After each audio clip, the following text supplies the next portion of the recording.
Good morning and welcome. My name is Phil Jackman and I lead on Cyber North, Dynamo Northeast Cybersecurity Cluster, supported by Accenture and the Innovation SuperNetwork. We're recognised by both Department for Culture, Media and Sport and the National Cybersecurity Centre as representing the region. Our aim in Cyber North is to support and grow the cybersecurity industry across the region. And we do this through 4 ways. Firstly, making a lot of noise through events such as this and Cyberfest, the Northeast's biggest cybersecurity festival in September, so look out for that. Secondly, we support existing businesses to grow through collaboration and other initiatives. Thirdly, we support the development of new businesses, and we're looking to create an innovation centre to do that. And fourthly, and finally, we support initiatives to develop the necessary skills in young people and those looking to change their career into cybersecurity. What then is today's event about? Well, anyone who's been close to the Northeast cybersecurity scene in the last year or two will have heard about the Northeast Business Resilience Centre. Indeed, Cyber North has been closely involved with it, but what is it? What does it do? And how does it support people across the region? Well, we're going to find out. We have 4 speakers this morning, followed by a Q&A. So if you have a question, please can you post it in the Q&A section and we'll try and get it answered during that session. So let's find out then with our first speaker, Bijou Isaac, the Associate Professor and Program Leader, Network Cybersecurity and Digital Forensic at Northumbria University. Tell us all about it, Bijou.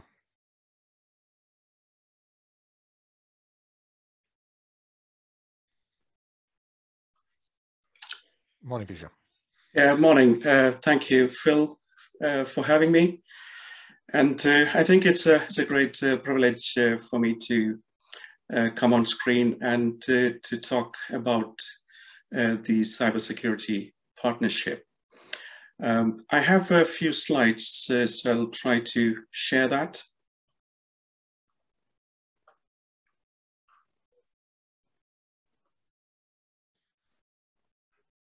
Looking good. Okay, I hope you can see that. Yes, we can.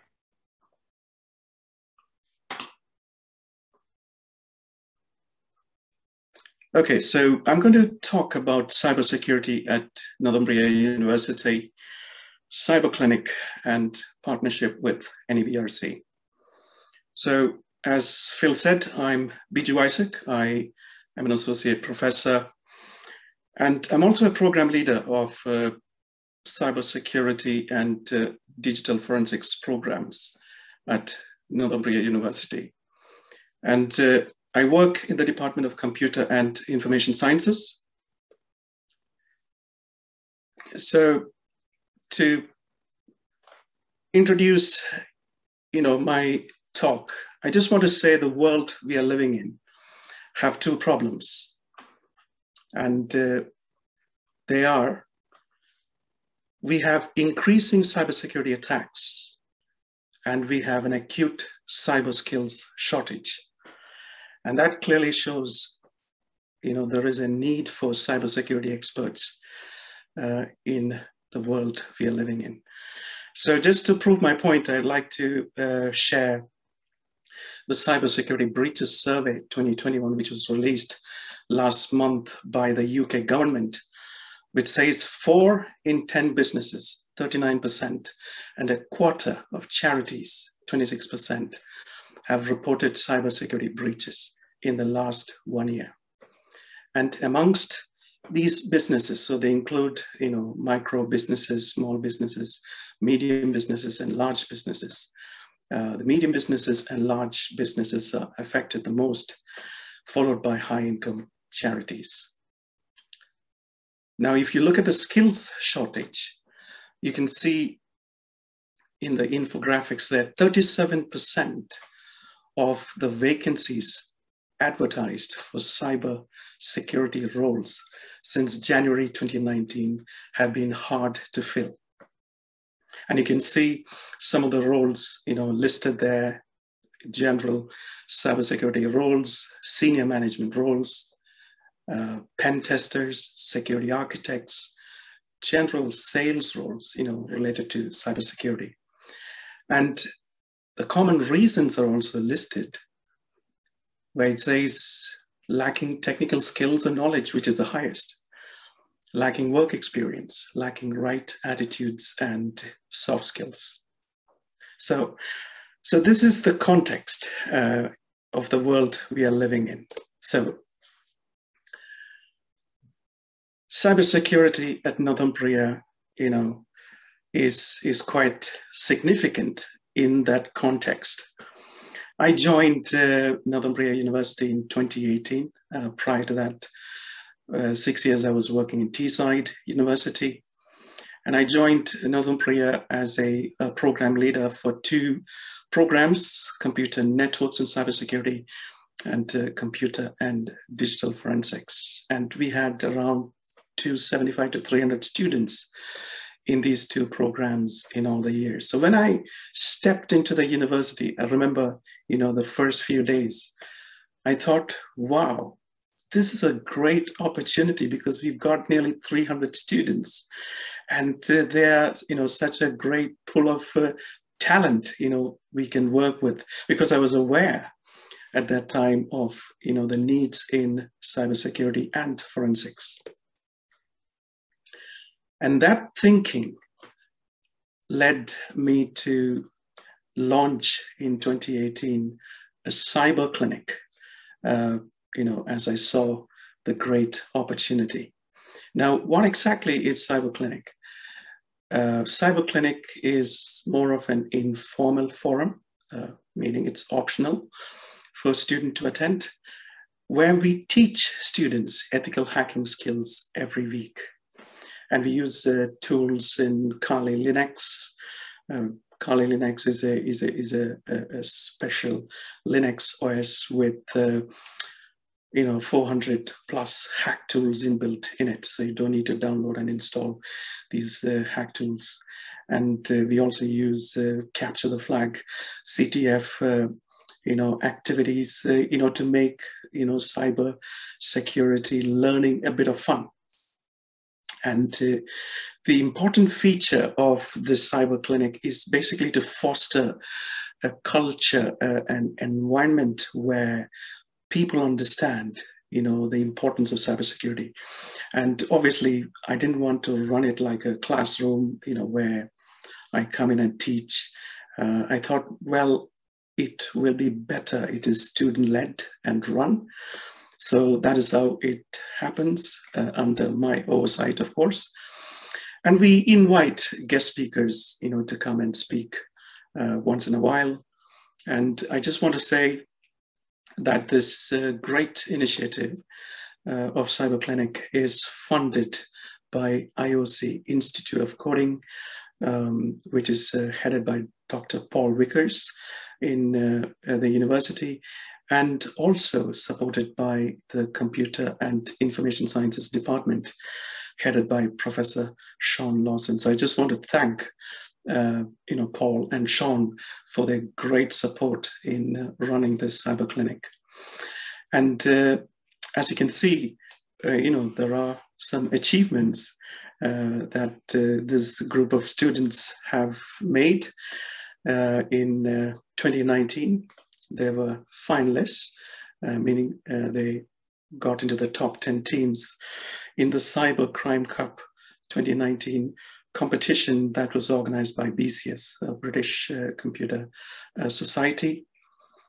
And 35 universities participated in that. And actually, they had 2 rounds. In the qualifying round, Cyber Clinic, which was from Northumbria University, was second. And in the final round, where they selected the top 10 teams, they unfortunately couldn't make into the first 3 teams, which got some prizes. But it was a great effort because it was a first attempt as well. And you can see in the picture on the right, the 5 student team there. And of course, you can see Joe Cockcroft in that, the last person in that line, the rightmost person. And just last week, there was another competition, Cyber Apocalypse 2021 competition, which happened on a worldwide scale. Anyone from around the world could participate, and we came as ranked 90th out of 4,700 plus participants, and which I feel is a great achievement. And actually our team had only 3 students in it, actually the 3 leftmost students in the photo there, Cosmin, Ryan and Matt, and they were competing with teams with 10 members, because you legally could have teams of 10 members, and they came 90th. So that's a great achievement. That kind of shows the quality that the cyber clinic has. And lastly, I'd like to talk about the partnership, that we have with Nebrc. So we started the cyber clinic, and it was kind of running for nearly 1 year, and we were contacted by the police from Durham Constabulary in 2019 for a collaboration. And we were excited because Nebrc is a very unique organization that uses students to work as ethical hackers, which I believe helps everyone involved. As far as Nebrc is concerned, they can get the job done. And as far as the students are concerned, they have an opportunity to work with real world companies. And what Nebrc does is it helps businesses, to be secured through the ethical hacking students from the university. So if a company comes to Nebrc saying that they have a problem with their computer network and security, Nebrc would contact the students from the university, and these students would help, figure out the problems and would help to solve it. They would eventually come up with a report, stating what exactly is the problem, how that can be rectified, etc. Currently, 9 students are employed by Nebrc as part-time paid cybersecurity consultants, and further 5 students have been newly appointed. So yeah, I would want to finish my talk with that. Thank you. Excellent, Peter. And wow, a cybercrime cup. Must enter that one sometime. Okay, so thank you very much for that, Peter. That was really good. Can I ask Steve then to come up and give us a talk from the other side of the actual NEBR side of the equation? Hi, yes, Steve. Good morning. Can you hear me okay? I can indeed. Great. I'll just set my slide deck to share. Yep, we can see that. Thank you very much. You can see that. So hi, everyone. My name's Steve Leach. I'm the Head of Business Development for the North East Business Resilience Centre. And it's nice to have this opportunity to just discuss a little bit about what we're about and how we've come about. So I've got a few slides to rattle through here, but I don't sort of intend you to take everything in on the slides. It's just more of a bit of a discussion point with it. So first of all, North East Business Resilience Centre is a tri-partnership, if you like, between law enforcement, academia and big business. And we're all about helping small and medium-sized enterprises to become a little bit more cyber secure. Personally, I don't hone in too much on the phrase cyber secure, because from a policing aspect, in old language, if you like, this is crime prevention. We're stopping theft, burglary, damage, that sort of thing. Myself, I've come out of South Yorkshire Police, worked regionally, and now work across the 7 police forces. So appreciate that sort of the North East. My colleague of mine, Martin, who can't be here today, he jokes about he's sort of in the true north, but sort of from South Yorkshire upwards is what we're classing as the North East. As has been touched on already, we're primarily set up to support businesses. However, when you look at sort of the dynamics around how we do that, it's a lot more to us than that. We're linked through to the NCSC, we're linked to a network of centres, we're about regional and local events. We work with IASME, who are responsible around the Cyber Essentials scheme now, and through that we've developed a trusted partner network.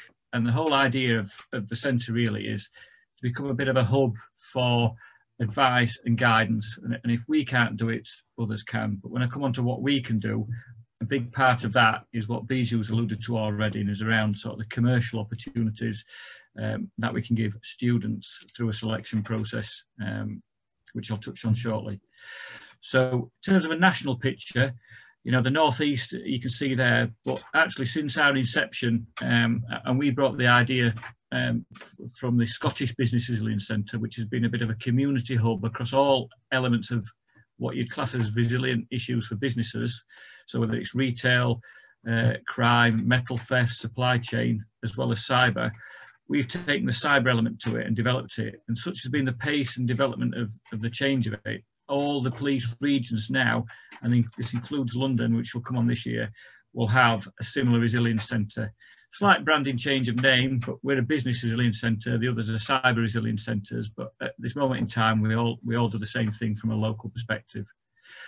So in terms of what we're around, this is, you know, it's unusual, I think, when you look at the network of organisations we've got involved in, but we've all got that common goal here. This is around social, ethical and corporate responsibility. So we're not for profit, so we exist as our own right. I'm seconded out of the police into the centre and, you know, work purely for the centre along with a number of colleagues. We support the student talent and use them, but the whole aspect here is to drive down that crime that's out there. For all those reasons that Bijou touched on with the recent survey, there's masses amount that are still underreported, and actually prevention is better than the cure in this aspect to it. And if we can get that bit right, then we can actually stabilise local areas and local economy. So we quite like this slide, which incidentally has been developed by one of our students, because that sort of sums up really what we're all about. So in terms of partners, I'm going to flick through the next 3 slides sort of pretty quick, but we operate to a board. You'll see in the centre of that is Dynamo, but these are the partners that are really absolutely key to supporting what the centres are. And, you know, when you look at the commonality here, it goes back to that social and ethical responsibility, as well as that regional footprint. In terms of advising us, again, you'll see at the centre of this Northumbria University, but surrounding this part, we take in other businesses to sort of help share that strategic, set and share that strategic direction that the centre requires. So it's not just about cyber. You're looking there that we've got obviously the universities, but ARCO and Atom Bank. You know, there's a whole collective mix where that educational piece sort of just needs to break out and become almost an everyday issue. So these guys are part of that network.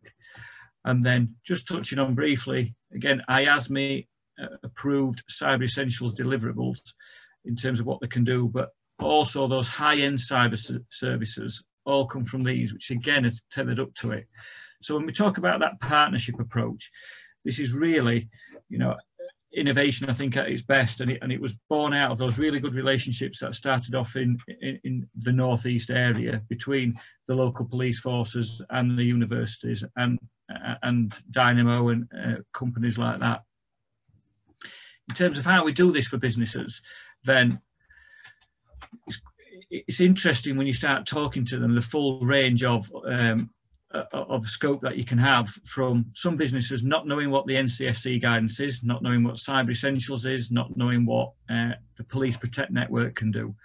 So part of what we do is to try and really look at where people ought to be placed on this roadmap. So we can start at the very beginning and we position you into a position on here where we think is suitable for what actually you're trying to achieve.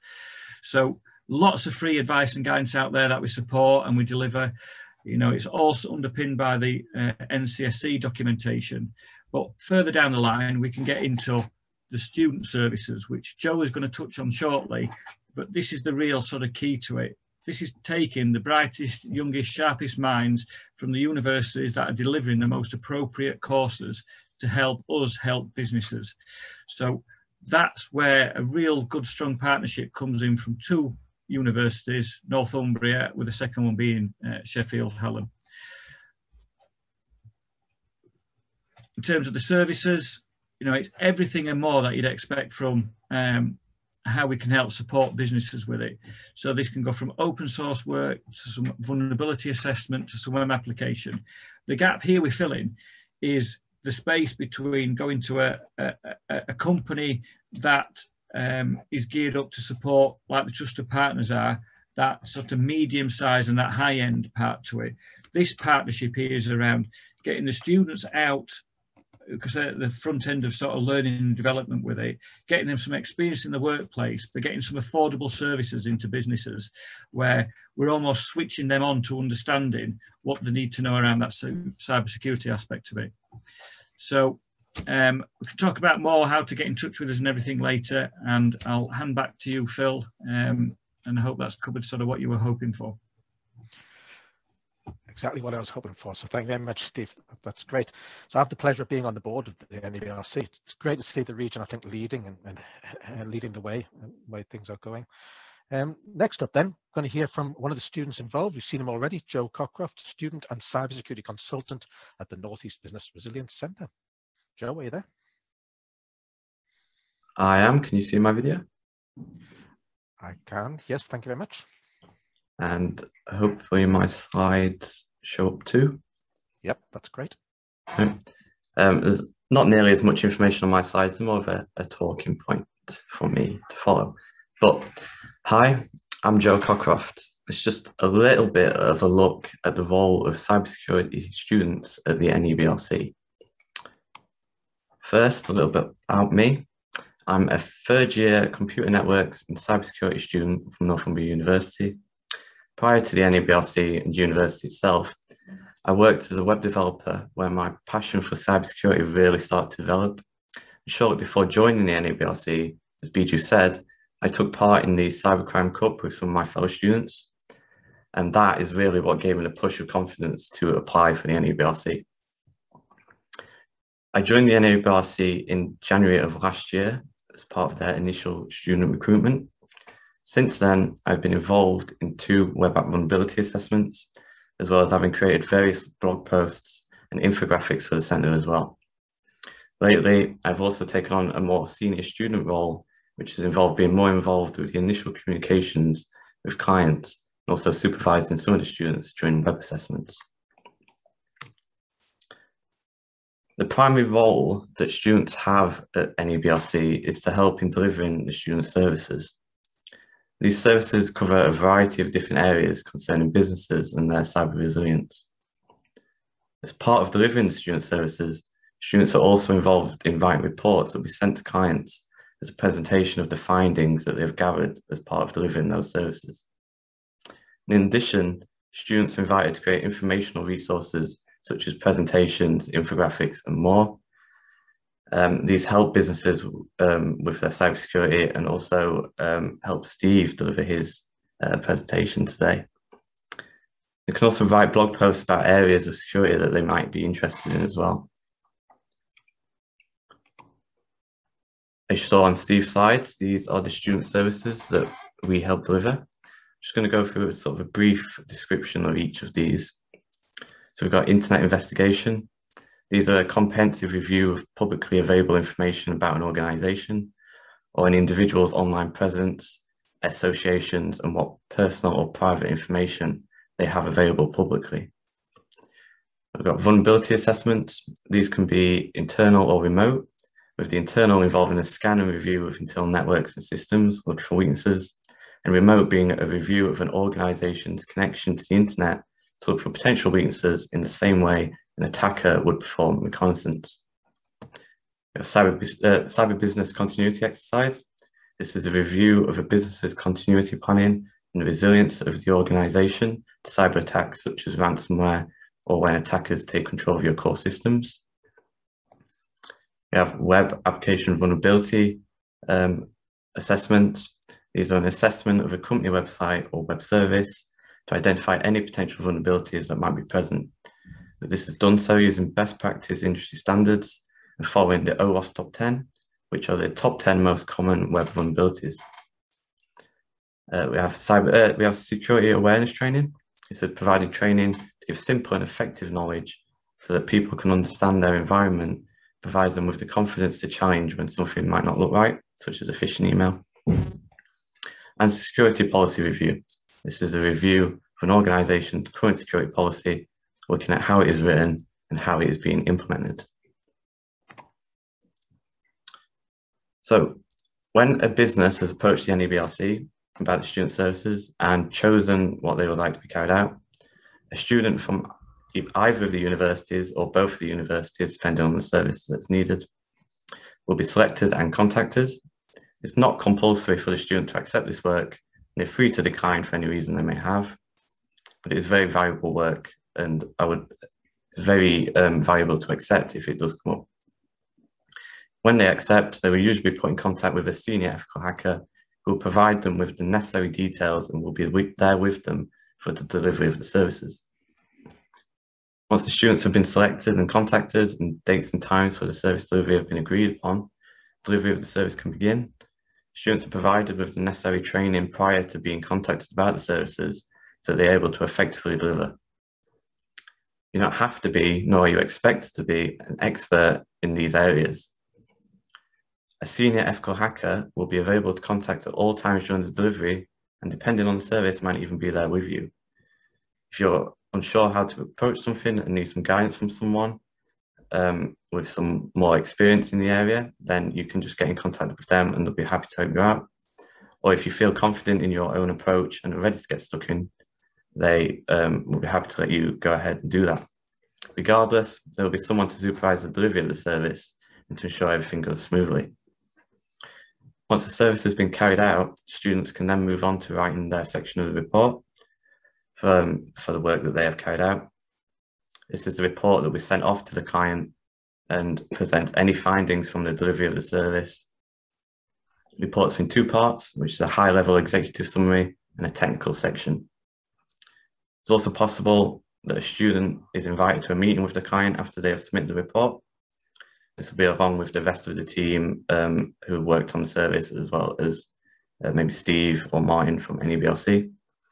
And it's in this call where they can discuss their part in the report with the client and address any questions or concerns that the client may have. Working as a student ethical hacker at the Nebrc is not only to help businesses in the Northeast with their cybersecurity, but also help the students learn, build upon their skills, provides them with real-world experience for when they graduate from university.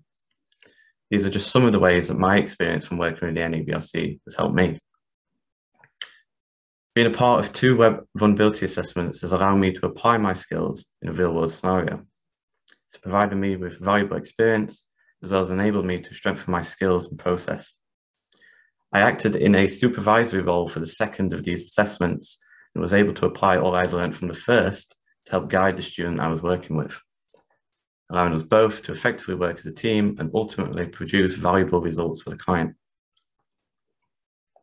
While I've previously written reports as part of my university work, working with the Nebrc has allowed me the chance to gain experience in writing service reports for real-world clients, which in turn has helped develop my ability to tailor my writing for different audiences, as well as developing my ability to keep my report formatting, writing style, and the language I use to a professional standard. I've also been able to carry these developed skills back over to my university work and apply it to my dissertation. I've also created infographics and written blog posts, which once again have allowed me to develop my skills in tailoring my writing for different audiences, as well as condensing information into an easily understood and comprehensible way.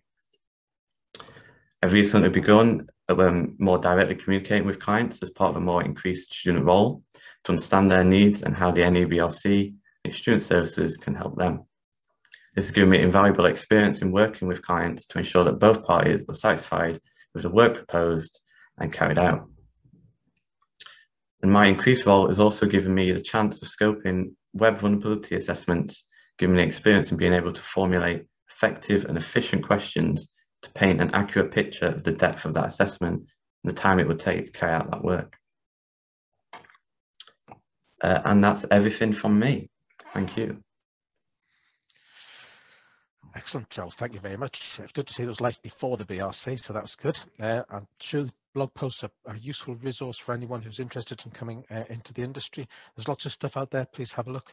And I couldn't stress enough the point that Joe raised about the softer skills, report writing, communication, vital in the cybersecurity industry. Okay, then our last speaker, Philip Anderson, who's Senior Lecturer at Northumbria University and Cyber First Ambassador, is going to talk to us about Cyber First in a slight diversion from what we're talking about in the rest of the meeting. Well, thanks, Phil. Hopefully you can hear me. It's just interesting that the point you've picked up, and I'll quickly follow on with that. It's about the softer skills as well. And it's the students understanding the softer skills, the report writing and the communication skills. I think everyone thinks, oh, maybe there's a misunderstanding about ethical hacking and cybersecurity, and it's all hardware or software tool based and looking for vulnerabilities. I think it's a very key issue that needs to be addressed. I think this is certainly an opportunity for the students. So just quickly a little bit about me. I'm a senior lecturer at Northumbria University. Background is in digital forensics. I was rattling my brain the other day. I think 2006, 2007, where I started the digital forensics program at Northumbria University. And prior to Bijou joining the university, I looked after the digital forensics program. And it's this, it's like Bijou, I'm very passionate about getting the real world practical experience for the students. We sit in a university environment. And as academics, we do the best we can. Some of the challenges I've had trying to make realistic digital forensic challenges for the students just reiterates the problem we've got. But I think the world we're in now, cybersecurity is a significant issue. There was news stories just the other day about a foreign national, I suggest it was reported in the news about a foreign national hacking police departments in the US and threatening to leak sensitive information. And it's one extreme, but everybody's vulnerable. As soon as you're plugged into the internet, whether it be an individual, whether it be a business, you're vulnerable. So I'm quite passionate about this relationship, and I worked with Bijou in the early days, developing the relationship. And we've got a wonderful resource in students at the university. And from my perspective, when we first had this opportunity, it's a win-win. It's a win for businesses. It's a win for the Northeast. It's a win for the students. And we're ticking boxes and hopefully pushing things back so businesses are more resilient and there's less opportunities for organized criminals to take opportunities out of small to medium-sized enterprises within, well, hopefully around the UK, but certainly within the region. So really just to pick up on, you mentioned, Phil, I'm a Cyber First Ambassador for the Northeast. So I've worked in higher education since 2001, and again, passionate about my subject. And it's getting the school kids interested in, and I think it's been a long-standing challenge in getting the flow through, I suppose, there's a better way to describe it, and it's getting the interest in the schools and keeping the interest in the kids in school interested in cybersecurity. And I think it's a problem, and I think a challenge we're forever going to be dealing with. But there's new initiatives all coming around all the time. So I was lucky enough to be offered the opportunity to become a Cyber First Ambassador, so working with the National Cybersecurity Centre and working, from a resource perspective, they've got a phenomenal amount of resources available to use. So my role working with the NCSC and the Cyber First Ambassadors is to encourage schools and to support schools in nurturing and within their schools around the cybersecurity and the computer science elements. And it's to encourage the children within their schools to keep going, but and also to try and address some kind of issues. There's plenty of literature out there that indicates that at certain ages and certain genders, the interest in computing-related subjects, not necessarily specific to cybersecurity, but computer-related subjects tends to drop off, and the drive is to try and address that and increase it, but also to get people who've never potentially thought about it as a career. There's various elements to cybersecurity as a career, and it's to get the school kids to open their eyes and experience as many different things. I'm just going to quickly share my screen, if it will let me. Where's the? There we are. So I'm just going to quickly, it's just the web page from the NCSC. And it's a phenomenal resource. They've got some phenomenal opportunities as well. So a quick, other search engines are available, but a quick Google, if you look up NCSC and put cyber first, it'll probably give you this as the first page, and it just literally goes through the opportunities and resources that are available. So as a quick overview on the first one, the girls competition. Interestingly, the first one's just finished. So they had one, I think it was, so the 2021 girls competition was held on the 26th of April. I know they haven't got the winner listed here, but if I remember rightly, it was a Highgate school from London. Steve will be quite happy. There's a Bradford Grammar School. It's listed as the north of England. So we do stretch the north of England. Does stretch that far down. But there's various opportunities for schools to get involved in. Competition is just one element. There are various different summer schools and summer courses that are going on. There's new ones, Defenders, Futures, and Advanced Summer courses. So again, this is what my role is the ambassadors, to go into schools and just look to see where they are and what they want to do, how ambitious are they, and to nurture that ambition, and just to get them to take the first steps to do it.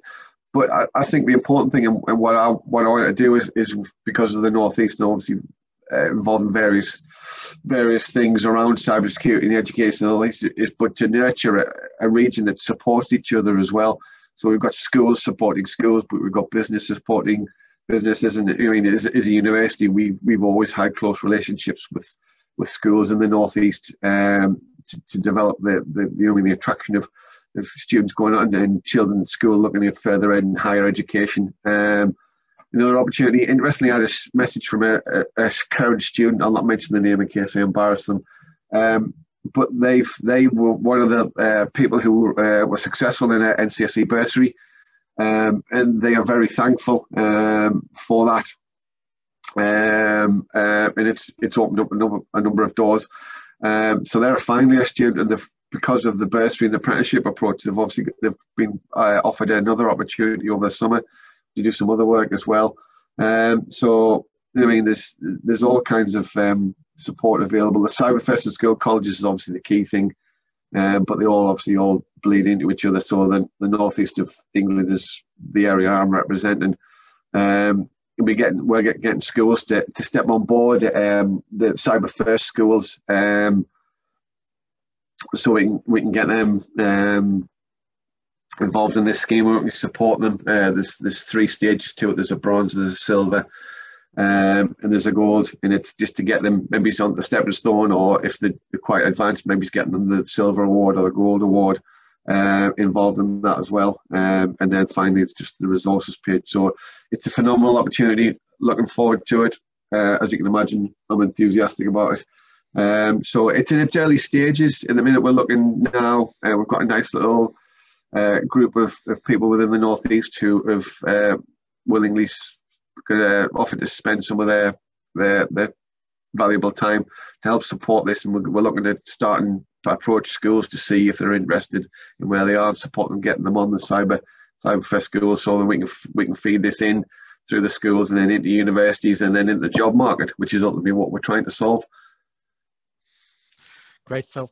Thank you very much. That's fantastic. And can I ask you to stay on screen and ask the others to come up, please? So while you're talking, Philip, how does this relationship, how does it promote Northumbria's cybersecurity profile? I know you're an academic centre of excellence, but how does working with the NEBC raise your profile? It's the relationship, I think, in it from our perspective, is we've got this body of talent. We've got students like Joe, many more like them, and it's they're highly skilled individuals, and it's getting this relationship, and it's getting, I think the NEBRC working together with them has allowed us to then approach businesses who had not necessarily in previously thought about universities and working with the university. So I think as a joint approach, it works very well. If it had been a separate one, I think there would have been other challenges that would have been probably difficult to overcome. But I think as a joint approach, you've obviously got the Business Resilience Centre and then within that you've got the student body that's from the cyber clinic as well. So I think it's one of these things as a whole works very well, and if it was separate or disparate, it just, I don't think it would work at all. So I think it's very much a joint venture that's, we know we've been successful. I don't think Steve mentioned it, but the Business Resilience Centre recently won a grant to provide free cybersecurity services within the region. It's based around the work that they do, and the students play a key role in that. So as a whole concept, I think it works really well, and everybody's working together, doing their own thing and pushing in the same direction to ultimately solve or challenge the cybersecurity resilience within businesses within the North. Okay, that's great. Can I ask Joe, can I ask you the similar sort of question? How's it helping to raise your profile? Well, as I mentioned during my talk, is working with the Nebrc not only sort of allows me to create blog posts for the newsletter and the website, which puts my name out there, but also it's giving me all the skills and the experience. It's helping me go from what could have been coming out of university with a CV that just had university on it, to coming out of university with a CV that has university, my degree, and then all this experience working with clients, working with actual businesses, helping them with their cybersecurity, cyber resilience. So it's really valuable from when I leave university and start looking for a graduate job. It's given me that experience. Employers can see that I have experience in working with clients in doing this kind of work, and that should be really valuable for me when it comes to looking for jobs. Yeah, a lot of employers say to me what they really want is people who understand business and the cybersecurity they accept, but they want people who understand their business, and I think this is a fundamental opportunity for you to grow that experience. So that's great. So can I come to Bijou now? And okay, to start a loving relationship, there must have been some difficulties in getting this up and running. Were there? You mean the challenges to get it up and running and to connect? Yeah, bringing two organizations together is always a challenge, so there must have been some. How did you face those? Well, I think probably I have to say I was lucky that I joined Northumbria at the right time.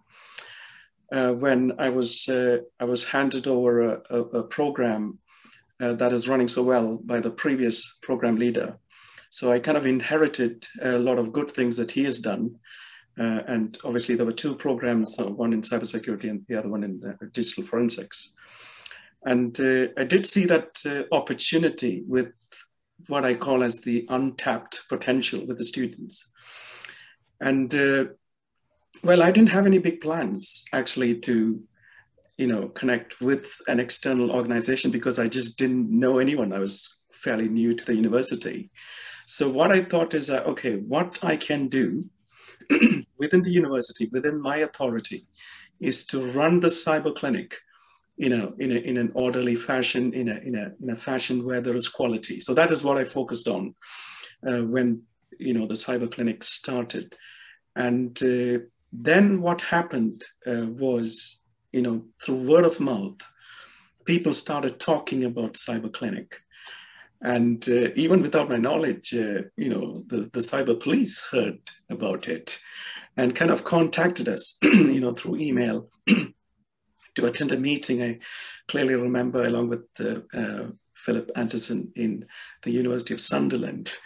And that is where I met Martin Wilson for the first time, when he presented this new idea, this new initiative where they've got a funding for, which he called as Nebrc. And I was like, okay, what is Nebrc?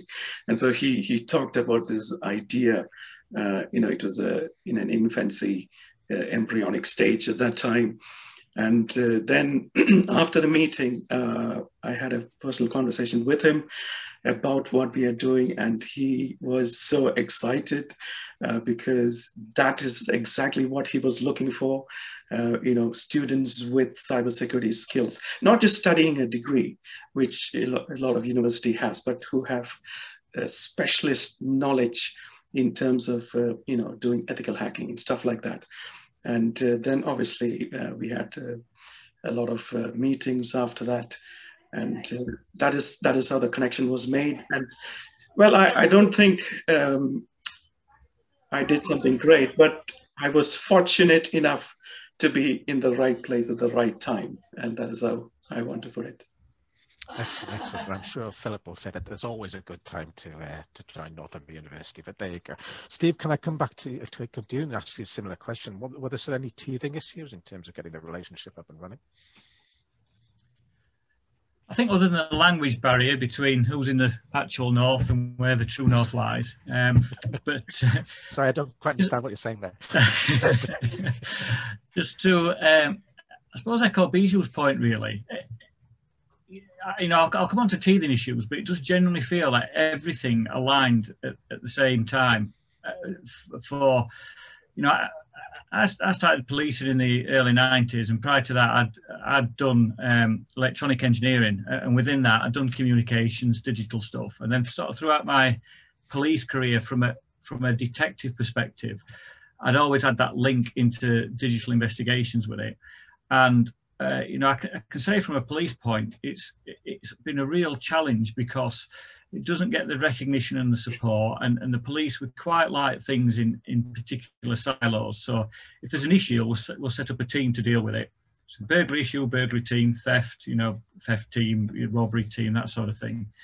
And you know,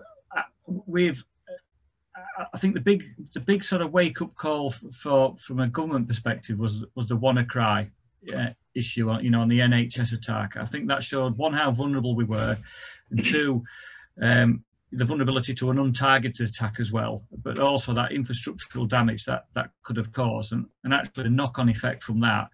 I don't think they'll ever realise the true cost of it, but I think they estimate that at 100 million. So that became a turning point from a police perspective to put more funding into cyber.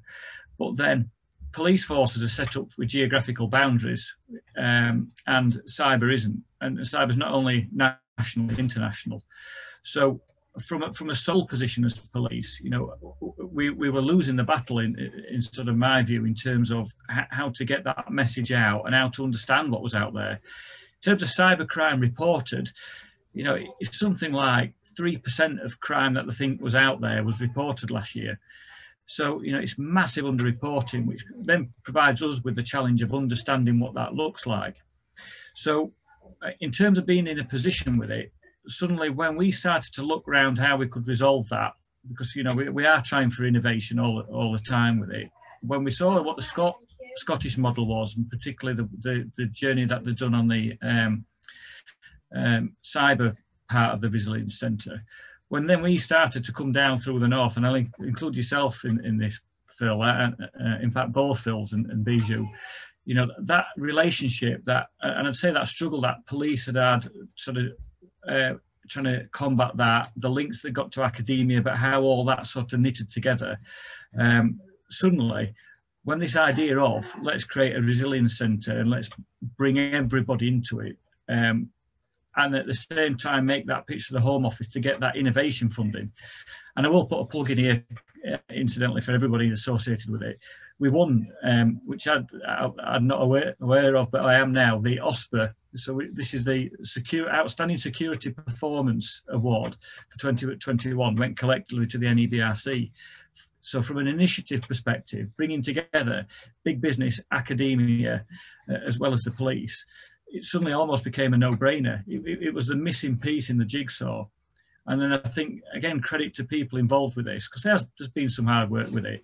But suddenly that's rippled throughout, you know, UK policing. And every regional police centre has now got a centre of sorts with it, which is a phenomenal pace, really, from a public sector perspective. But that can only be achieved by the support from the business sector, and suddenly everybody realising this is almost what we need.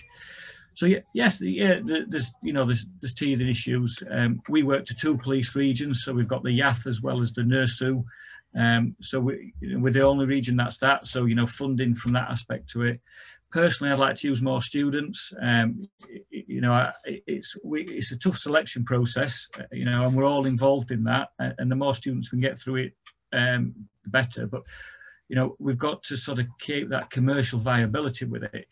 But there's the ripple effect from the students who are involved in the NEBR Centre goes further. So the ones who are successful, or the ones that are associated with the cyber clinic, that learning comes out, because then what each party to this is getting is the police is getting that reach into business and that technical element to it, which isn't there from a standalone perspective, but the police can bring in that NCSC and that Home Office and that funding link to it, as well as that sort of public connection to it.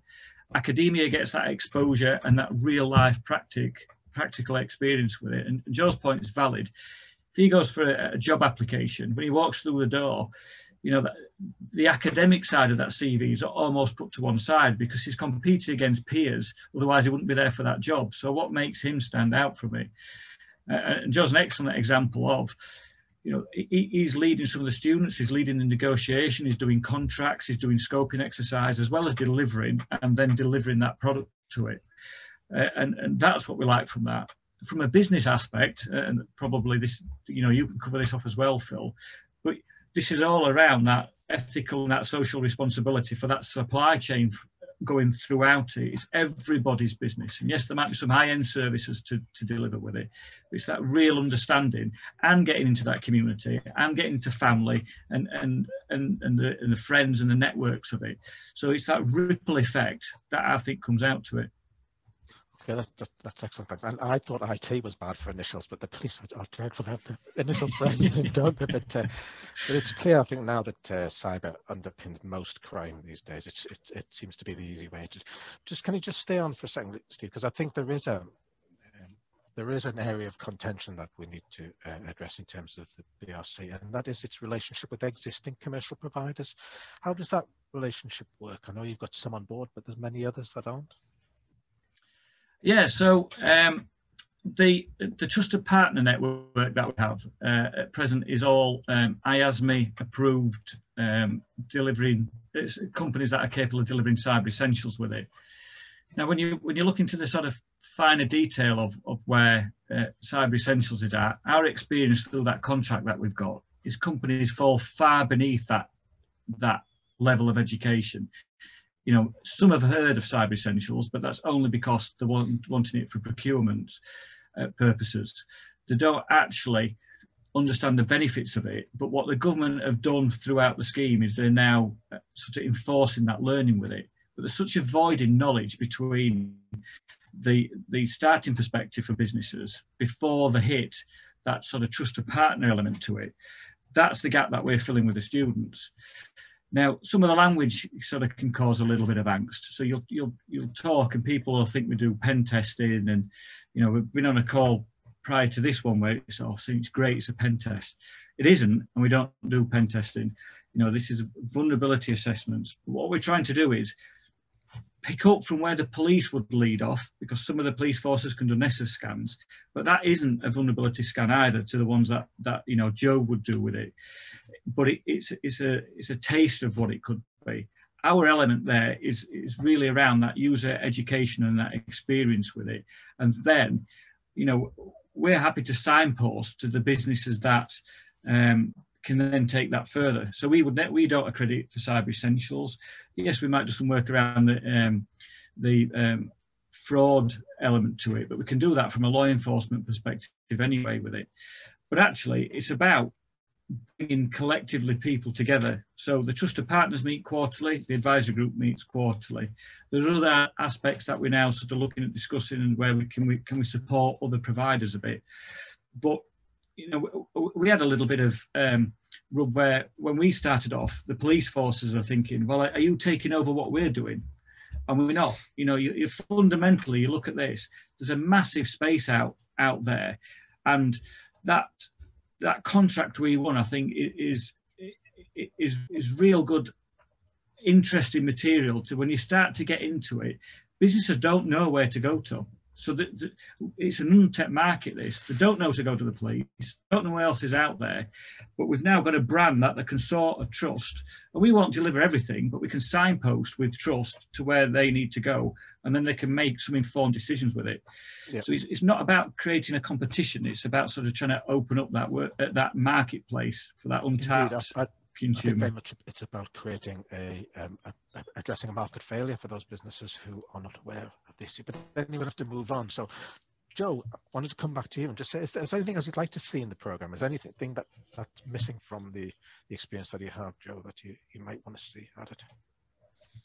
Not really, to be honest. There's quite a lot there for the students as is. Obviously, we get all of our training in the necessary areas in masterclasses, and by senior ethical hacker, they'll help us. Any questions we have, they're all happy to help and guide us when needed. There's also the opportunity to deliver all the services offered by the Nebrc, and then as well we can create sort of resources on the side. So we can make presentations for businesses, we can create infographics, blog posts. There's a wide variety of things as a student that we are able to do. I personally, thinking about it right now, I don't think there's much more that I'd want to see from that. I think there's plenty for students as is right now. So you'd highly recommend it, clearly. Yeah. Okay, good. Well, we're running out of time. There's a couple of questions on the Q&A, which I think would probably best be answered by text if the team could do that. But can I just go through all of you and then say, okay, what next for the Nebrc? What would you like to see going forward? Joe, you're in the chair. Anything else you'd like to see plans for the future?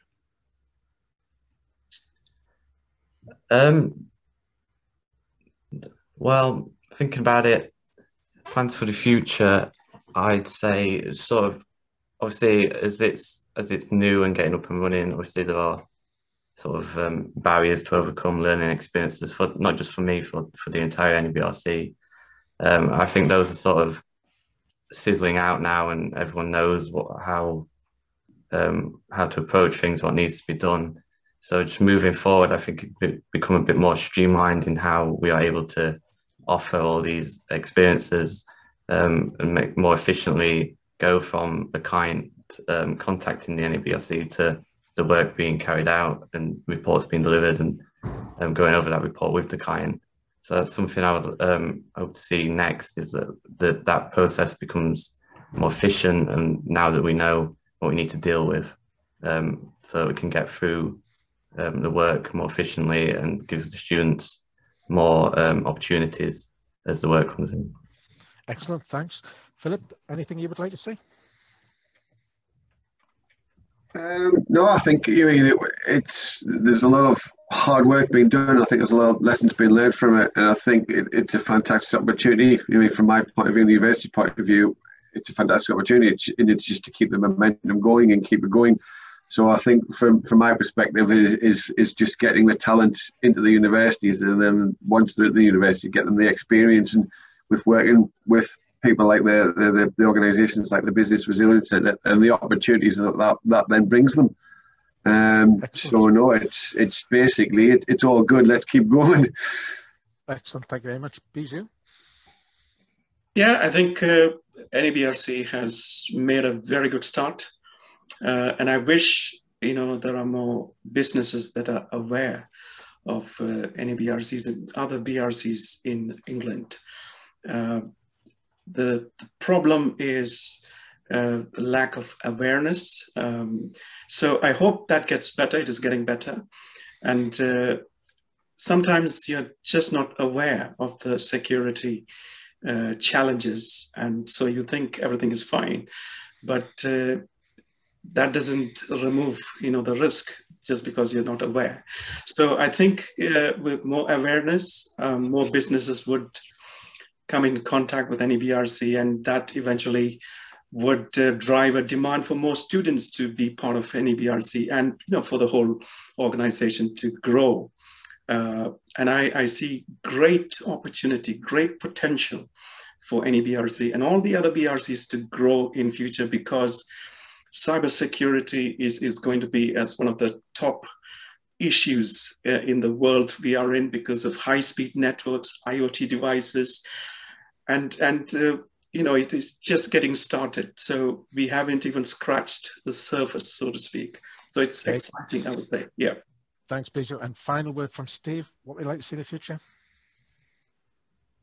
Yeah, I'd echo again what Phil and Bijou have said. From a centre perspective, we're looking at trying to tie into the fraud and retail crime element to it. So again, it's other branches to support small businesses, particularly with fraud.